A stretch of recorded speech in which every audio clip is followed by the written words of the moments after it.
Hey everyone, quick update on John's car. He's now running a Sean's billet intake, Holly Dominator ECU, and he's locked out his stock cams as there was some unwanted movement starting to occur. Overall, it's still a sleeve motor with unported heads, a modified On3 kit with twin 6870s. He asked me not to share these dyno results, but it still sounds awesome.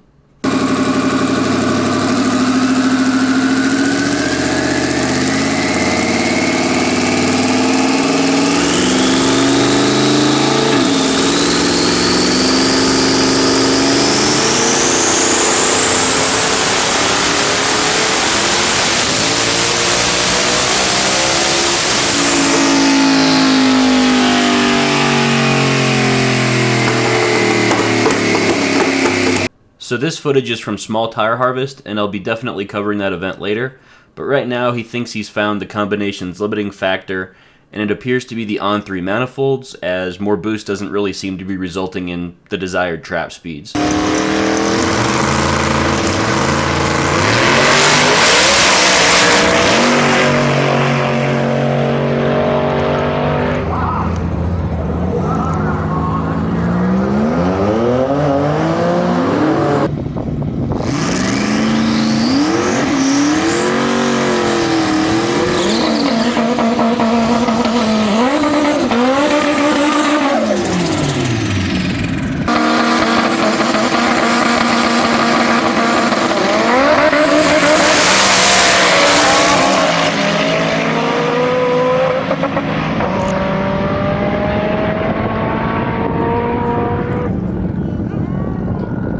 Looking at the data, he was slower to the 60-foot and the 8th, and traction control pulled some power due to the surface they were racing on.